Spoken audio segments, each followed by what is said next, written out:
Me encontraba en mi pequeña oficina, rodeada de archivadores metálicos, a las 5 de la tarde. Mi único objetivo era cerrar el proceso de matriculación y finalizar la rigurosa auditoría de becas del colegio privado antes de irme a casa.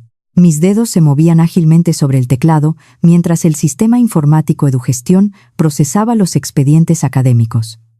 De repente, una alerta roja parpadeó en la pantalla, señalando una discrepancia grave en los datos fiscales de una familia que solicitaba ayuda financiera. Con mi precisión habitual de coordinadora, crucé los datos proporcionados con los registros oficiales de la agencia tributaria.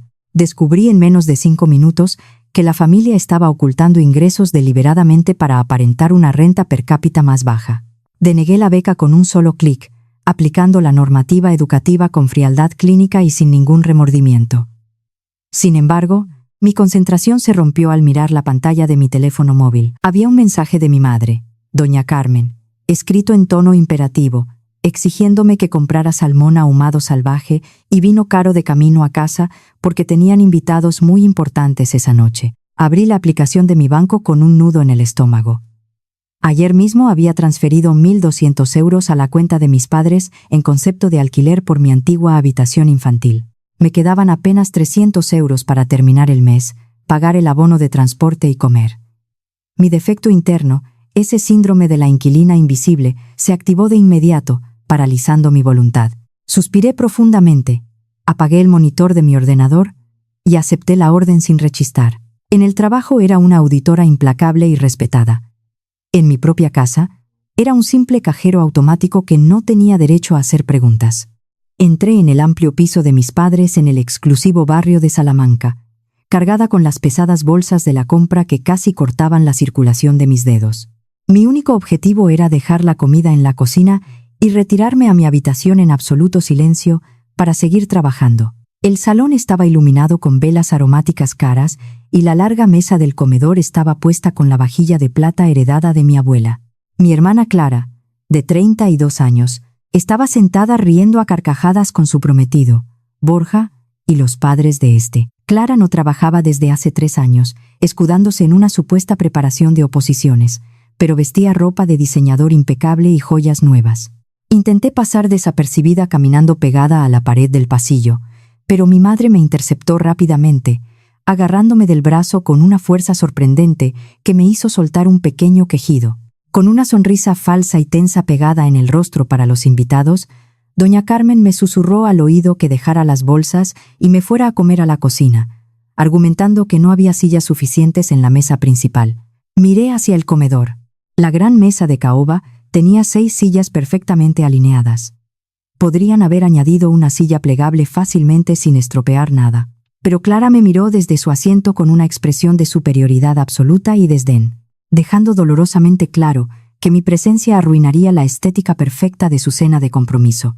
No discutí. Asentí lentamente. Dejé las bolsas de comida cara que yo misma había pagado con mi modesto sueldo, y me encerré en la cocina. Mi silencio no compraba la paz familiar. Solo confirmaba diariamente mi estatus de ciudadana de segunda clase. Mi objetivo en la cocina fría y blanca era cenar rápidamente y preparar los informes de admisión de los nuevos alumnos para la reunión del día siguiente. Abrí la enorme nevera de acero inoxidable buscando algo para mí. No había absolutamente nada de comida preparada, ni siquiera unas sobras. Mis padres habían gastado todo el presupuesto semanal y mi dinero en la extravagante cena de gala que se celebraba a pocos metros de distancia. Me preparé un triste sándwich de queso frío, cortando las rebanadas de pan de molde en silencio. Me senté en un taburete cojo junto a la lavadora, que estaba centrifugando ruidosamente, camuflando mi presencia. A través de la puerta entreabierta, escuchaba las risas fuertes y las conversaciones pretenciosas del salón. Borja, con su tono de voz engolado, estaba alardeando sobre sus supuestas inversiones brillantes en criptomonedas y mercados emergentes, mientras Clara asentía con adoración fingida, acariciándole el brazo. Yo sabía perfectamente, porque había visto sus extractos bancarios rechazados en un intento de alquiler anterior, que Borja llevaba 2 años desempleado y no tenía ingresos reales. Sabía que el estilo de vida lujoso de Clara, sus viajes de fin de semana y sus bolsos, estaban siendo financiados íntegramente por los 1.200 euros que yo pagaba religiosamente de alquiler cada mes bajo amenaza de expulsión. Yo era el motor financiero oculto que mantenía viva y respirando toda esta farsa de clase alta. Terminé mi sándwich seco, sintiendo cómo se me atascaba en la garganta. Me di cuenta de que mi sumisión constante y mi silencio no me estaban protegiendo de nada, me estaban consumiendo por dentro, borrando mi identidad. Decidí que mañana mismo empezaría a buscar un apartamento propio, sin importar lo pequeño o lejano que fuera.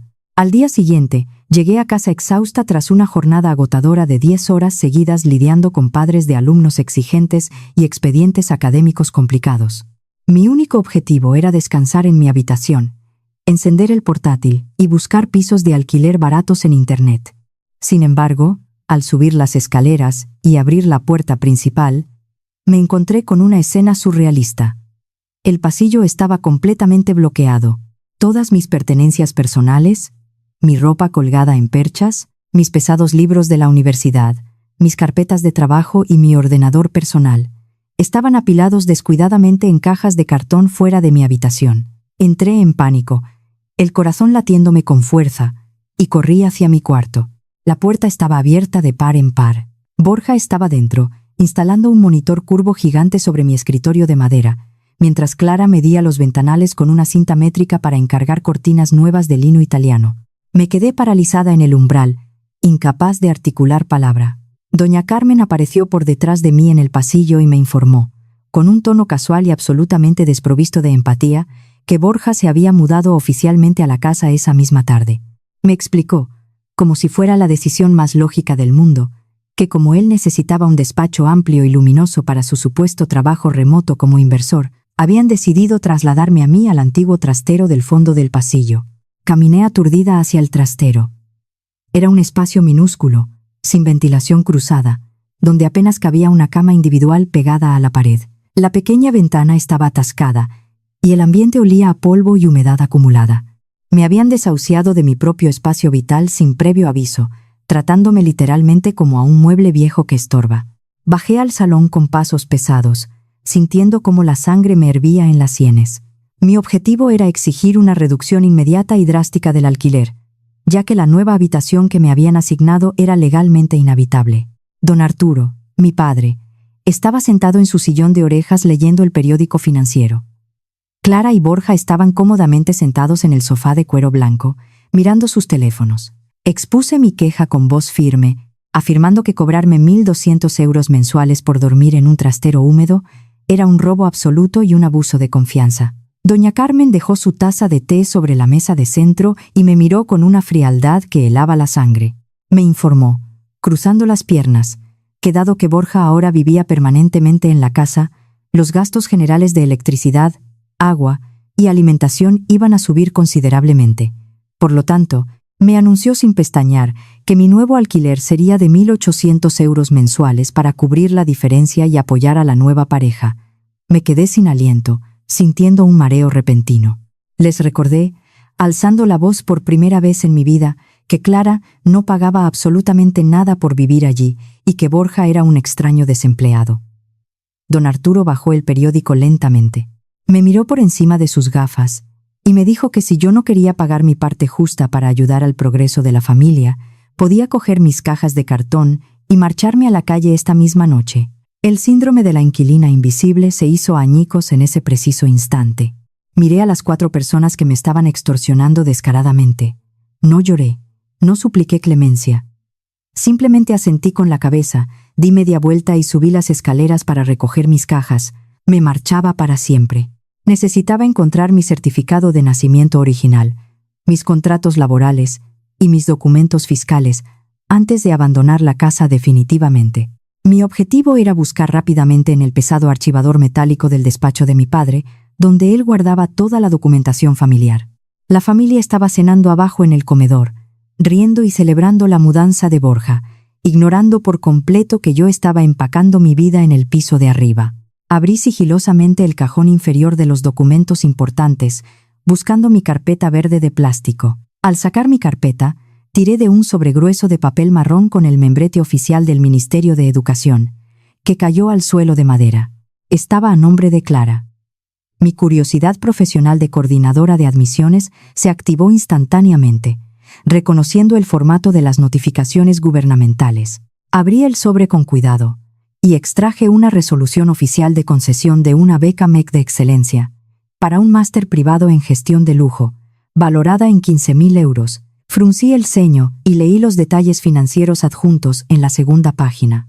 Para obtener esa beca estatal, Clara había declarado bajo juramento que vivía en un hogar independiente con ingresos mínimos, rozando el umbral de la pobreza.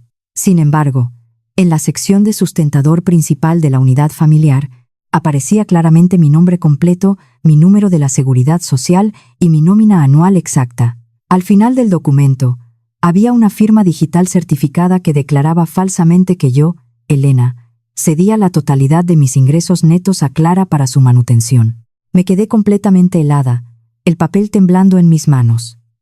Clara y mis padres habían robado mi identidad fiscal. Habían cometido fraude documental grave contra el Estado, utilizando mi certificado digital sin mi permiso, poniéndome en riesgo directo de ir a prisión por un delito federal que yo jamás cometí. El objetivo inmediato era asegurar pruebas digitales irrefutables del fraude antes de salir por la puerta y perder el acceso a la red Wi-Fi de la casa. Si solo me llevaba los papeles físicos del sobre, mi padre, con su influencia, diría que yo los había robado y manipulado en un ataque de celos por la boda de mi hermana. Necesitaba el rastro de auditoría digital del gobierno, los metadatos que no se pueden borrar. Me senté en el suelo del pasillo, apoyada contra mis cajas de mudanza, y abrí mi portátil corporativo.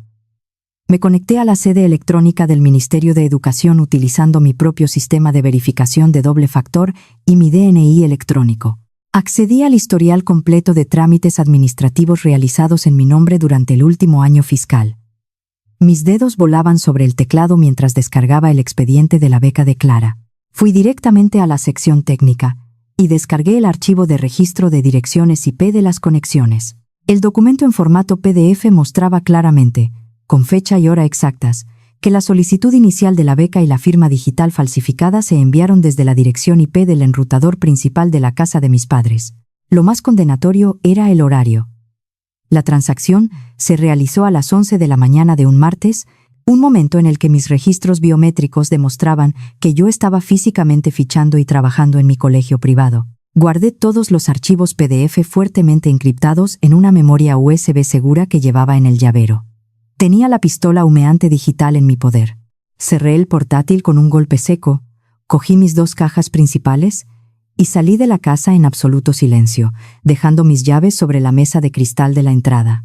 Conducía mi pequeño coche, cargado hasta el techo con cajas de cartón y bolsas de basura llenas de ropa, hacia el barrio obrero de Vallecas, en el sur de Madrid.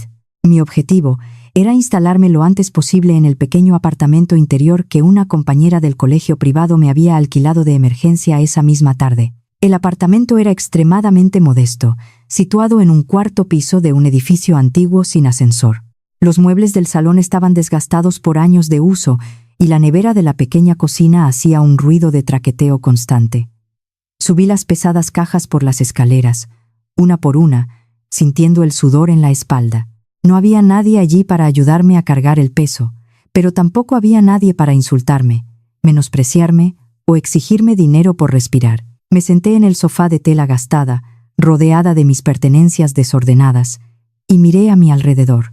El alquiler en este barrio era de 800 euros al mes. 400 euros menos de lo que mis propios padres me robaban mensualmente por vivir en un trastero húmedo. Mi teléfono móvil empezó a vibrar furiosamente sobre la mesa de centro. Eran mensajes de texto continuos de mi madre, exigiendo con letras mayúsculas que volviera inmediatamente a la casa de Salamanca y pidiera perdón de rodillas por mi rabieta infantil e irrespetuosa. No respondí a ninguno de sus insultos. Silencié las notificaciones del teléfono y me preparé una taza de té caliente en la cocina solitaria. Por primera vez en toda mi vida adulta, respiré aire verdaderamente limpio. Estaba sola, pero estaba a salvo de sus garras financieras. Abrí mi portátil sobre la mesa del comedor y comencé a estructurar metódicamente el expediente legal contra mi propia familia. La venganza no sería emocional, sería puramente administrativa y letal. Había pasado exactamente un mes de silencio absoluto e inquebrantable desde que abandoné la casa del barrio de Salamanca. Mi objetivo diario era mantener mi distancia emocional, mientras finalizaba la recopilación y estructuración del expediente de fraude en mi portátil. Estaba en mi oficina del colegio, revisando matrículas, cuando sonó mi teléfono personal. Era doña Carmen. Su voz al otro lado de la línea sonaba inusualmente dulce, melosa y conciliadora. Una táctica de manipulación psicológica que yo conocía perfectamente desde mi infancia. Mi madre me dijo, con un tono de falsa nostalgia, que toda la familia me echaba muchísimo de menos y que la casa se sentía vacía sin mí. Me informó con entusiasmo que este próximo sábado celebrarían una gran fiesta de gala en el salón para anunciar oficialmente a la alta sociedad el compromiso matrimonial de Clara y Borja. Además, añadió con orgullo que aprovecharían el evento para celebrar la prestigiosa beca que Clara había ganado gracias a sus incansables méritos académicos. Doña Carmen me pidió que asistiera a la cena, insinuando sutilmente que, si me comportaba bien frente a los invitados de Borja y aceptaba volver a pagar el alquiler mensual de 1.800 euros, me permitirían regresar a la casa y perdonarían mi arrebato de inmadurez. Sonreí fríamente ante la pantalla de mi ordenador, sintiendo cómo el poder cambiaba de bando. Acepté la invitación con una voz sumisa y apagada, prometiéndole a mi madre que llevaría un regalo verdaderamente inolvidable para la feliz pareja. Colgué el teléfono y me apoyé en el respaldo de mi silla. La arrogancia desmedida de mi familia los había cegado por completo. Me acababan de proporcionar el escenario perfecto, lleno de testigos influyentes, para ejecutar la demolición pública de sus mentiras. Era viernes por la noche en mi apartamento de Vallecas. El objetivo crítico de esa velada era formatear toda la evidencia técnica del fraude documental para que fuera visualmente innegable y fácilmente comprensible ante un público no experto en tecnología. Sabía que si me presentaba en la fiesta solo con un fajo de papeles impresos, mi padre, don Arturo, me los arrebataría de las manos, los rompería en pedazos y me echaría a la calle a gritos frente a los invitados. Necesitaba proyectar la información de manera masiva, para que todos los presentes la vieran y leyeran simultáneamente, sin posibilidad de censura. Abrí mi software de presentaciones y creé un archivo de diapositivas de alta resolución, diseñado con la frialdad de una auditoría corporativa. En la primera diapositiva, coloqué una captura de pantalla ampliada de la solicitud oficial de la beca MEC, resaltando en rojo brillante la sección de mis ingresos y la firma digital falsificada. En la segunda diapositiva, pegué los registros de la dirección IP proporcionados por el ministerio, comparándolos directamente con la dirección IP del enrutador doméstico de mis padres. En la tercera y última diapositiva, copié textualmente el artículo del Código Penal español que detalla las penas de prisión por falsedad documental y fraude de subvenciones públicas. Guardé la presentación finalizada en la memoria USB fuertemente encriptada que siempre llevaba conmigo. A continuación, vinculé y configuré mi teléfono móvil mediante una aplicación segura para que actuara como un control remoto inalámbrico. Esto me permitiría avanzar las diapositivas a distancia, sin tener que acercarme físicamente al televisor inteligente del salón de mis padres. Guardé el USB en mi bolso y me miré en el espejo del pasillo. Ya no era la inquilina invisible. Era la auditora principal de mi propia vida, y mañana iba a cancelar la cuenta tóxica de mi familia. Llegué a la casa de mis padres en el barrio de Salamanca poco después de las 9 de la noche. Mi objetivo primordial era infiltrarme pacíficamente en la fiesta, mantener un perfil bajo y conectar mi memoria USB al televisor inteligente sin ser detectada por mis padres o por Borja. El inmenso salón estaba abarrotado de invitados vestidos con elegancia, familiares lejanos, socios de negocios de mi padre y amigos pretenciosos de la familia de Borja. Clara era el centro de atención, luciendo un vestido de seda de diseñador carísimo, pagado sin ninguna duda con el dinero robado de la beca gubernamental. Me acerqué al grupo principal y saludé fríamente. Clara me escaneó de arriba abajo con una mirada despectiva y se burló abiertamente de mi ropa sencilla frente a sus amigas. Me dijo, con una sonrisa maliciosa, que esperaba sinceramente que mi mes viviendo en un barrio de clase obrera me hubiera enseñado la lección sobre el respeto a la jerarquía familiar. Asentí dócilmente, bajando la mirada para jugar mi papel, y me deslicé sigilosamente hacia el enorme mueble de madera del televisor, mientras todos los invitados estaban distraídos bebiendo champán francés y riendo. Con un movimiento rápido y practicado, conecté la memoria USB en el puerto trasero oculto del televisor de 65 pulgadas. Sincronicé mi teléfono móvil a través de la red local. La conexión inalámbrica se estableció de forma estable y silenciosa. Me retiré lentamente hacia el fondo del salón, apoyándome contra la pared cerca de la puerta de salida, esperando pacientemente el momento de máxima atención. Don Arturo tomó un tenedor de plata y golpeó suavemente su copa de cristal, pidiendo silencio a todos los invitados presentes. Era la hora del brindis principal. El escenario estaba perfectamente preparado para la ejecución. El objetivo de mi intervención era secuestrar por completo la narrativa de la fiesta de compromiso frente a las decenas de testigos presenciales. El silencio descendió sobre el salón mientras don Arturo se aclaraba la garganta. Pronunció un discurso largo y pomposo sobre el brillante y prometedor futuro académico de su hija favorita, Clara.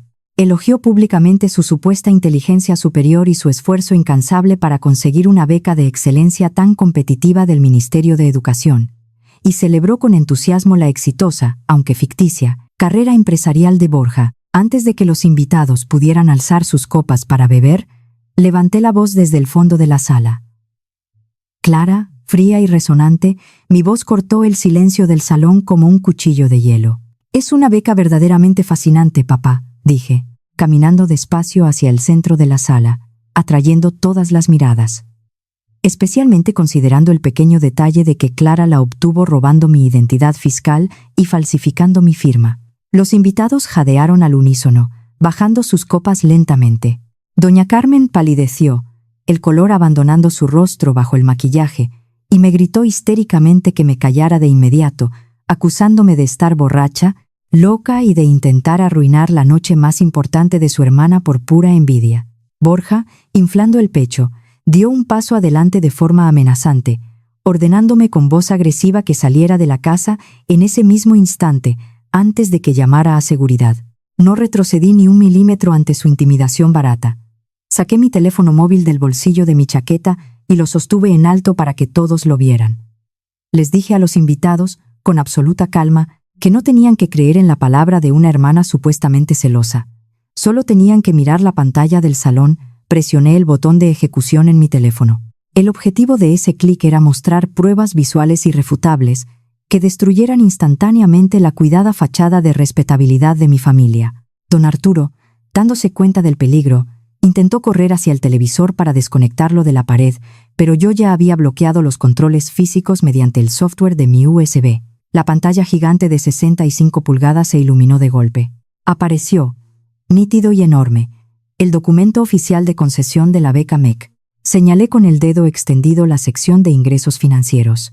Expliqué en voz alta y clara, para que hasta el último invitado del fondo pudiera escuchar, que Clara había declarado 0 ingresos propios ante el Estado. Para cumplir con los estrictos requisitos de pobreza extrema del ministerio, había utilizado mi nómina anual y había falsificado mi firma digital certificada, declarando que yo le cedía todo mi sueldo para mantenerla.